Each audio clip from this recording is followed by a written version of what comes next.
So, happy iPhone 16e day. I'm going to be unboxing and giving my first impressions. As a channel tradition, I did pick up all colors. So in this case, white and black. And you could tell just by looking at the text. If you've been living under a rock, the iPhone 16e is Apple's brand new budget iPhone, quote unquote budget, replacing both the iPhone 14 and the legacy iPhone SE with its legendary home button. RIP to the home button. And I think we're going to start off with the white one. Classic Apple unboxing here. So you just, now I do like the fact how you have this frosted glass back, which is nice. Big upgrade if you're coming from the previous iPhone SE. And yeah, it's a day and night difference. I mean, you just have your Type-C to Type-C for charging. No SIM ejection tool in there, so nothing to really see inside the box other than the 16e itself. But yeah, even looking at the front, day and night difference. You're coming from a home button to the notch. Even though it's not the dynamic island, this is still a step up. 6.1 inch OLED display versus 4.7 LCD. And even comparing it to the iPhone 14, I do have it in yellow. Looking at them side by side, just that bezel is about the same size notch. This is an iPhone 14 just rebranded, but it added in some new features such as the action button, USB Type-C, and you have that new C1 chip, which is going to improve with battery. But other than that, oh, you can even see, looking at it side by side, that 5G ultra wideband is gone. So the 16e doesn't even have that antenna band on the bottom, while the iPhone 14 has it. So you're going to get superior speeds on the iPhone 14 with its 5G ultra wide. But let's take a look at the black color. You know, I wish Apple would have released more colors, but they do offer some cases so you can add a little pop of color to your to your 16e, almost call it SE. So same exact presentation in the box, just the cable. And look at the black. So the black one is just a nice sleek color. We're going to turn that on, but same exact thing. Because at the end of the day, it's two colors here. You guys probably want to decide on which one you should go with. And me personally, I'm probably going to go with the white one just because I have an iPhone 16 Pro in black titanium. So it wouldn't really make sense. And looking at it side by side here, the 16e is more like a midnight color, while I might even actually like the 16e a little bit better.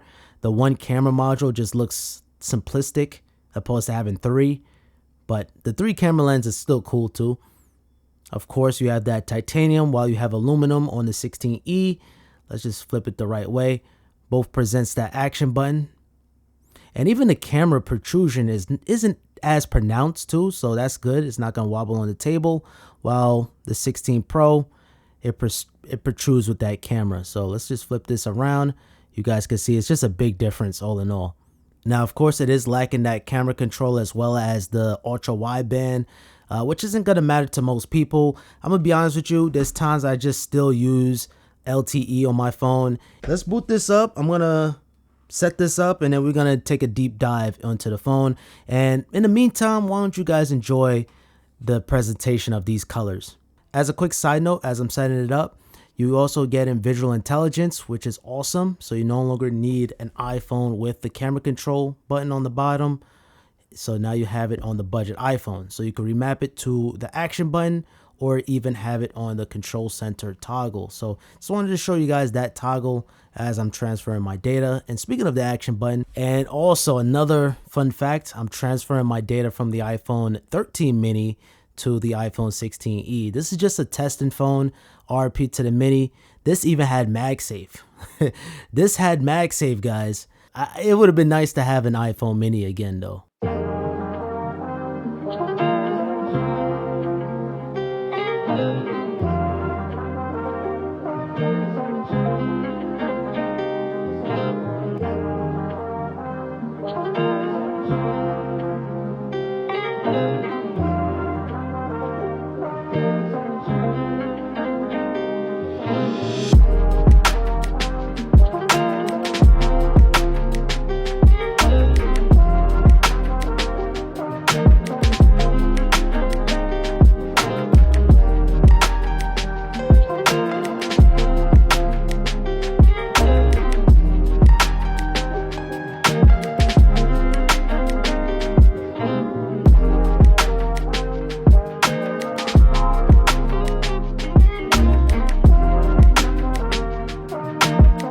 All right, guys, so I have everything all transferred on the iPhone 16e.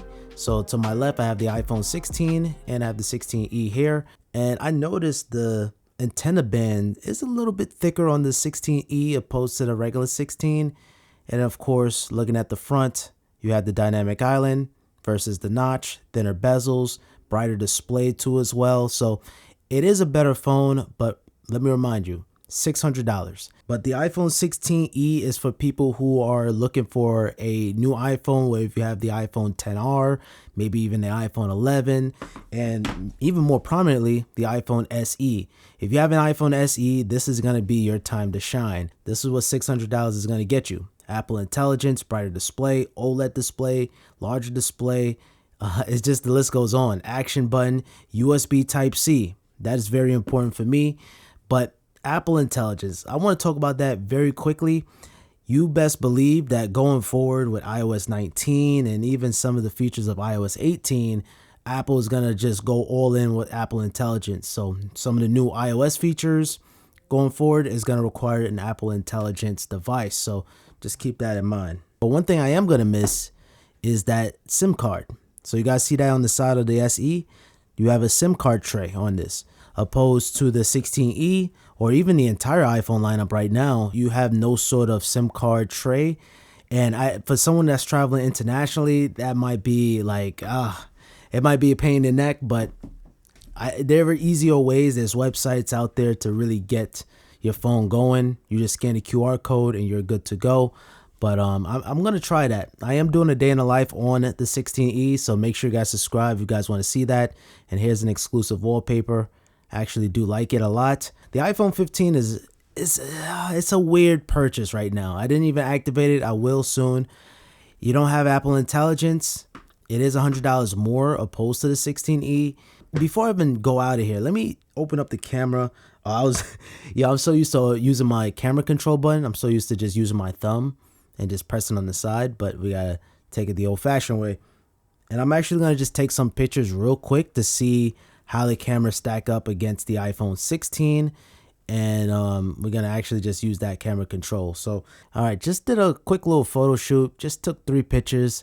Looking at it side by side, they both take incredible photos, and I think I'm gonna be honest, you really can't go wrong with either or. I think it's just gonna come down to certain features. Some things are missing, such as that cinematic mode, so there's no way to be found here. You have it on the iPhone 16, and you also missing things like action mode. So the action mode toggle is gone, and that extra camera module, so that ultra wide lens camera, that's gone. You only have a regular wide camera. It's 48 megapixels, by the way, which Apple is claiming this is a 2-in-1. Basically what that means is they're just cropping the sensor so you get the resolution without actually digitally zooming in. So versus this, you just get a dedicated camera lens, which is just the ultra wide, and then same thing like the 16e, they just crop it in. So technically speaking, this is going to give you the illusion that you have 3 cameras, but in actuality it's just 2. And this is going to feel like you have 2 cameras, but in actuality you have just 1. If you have an iPhone, let's say you have an iPhone SE, or you had an iPhone 10R, or even a regular iPhone 11, you're going to be really happy with this upgrade. Because remember, the iPhone 11 didn't even have an OLED display. And not to mention the performance is probably going to show its age now. You get more software updates on this. I would say if you have a regular iPhone 15 now, like I said, you're in a weird spot because you have some features that the 16e doesn't have and vice versa. I would probably still hold off for the iPhone 17. That's just my opinion. We're only a couple of months away, which September, well, actually, we're 6 months away. Now, I am planning on making an entire buyer's guide. So if you guys want to see that, make sure you guys subscribe with notifications on. And also let me know if there's any questions or concerns about the 16e. I'll cover it on the day in the life. But until then, I got to get going with this battery drain test to see if the 16e really can hold up and see how long it's going to last in general. So thank you guys so much for watching. And until next time, peace.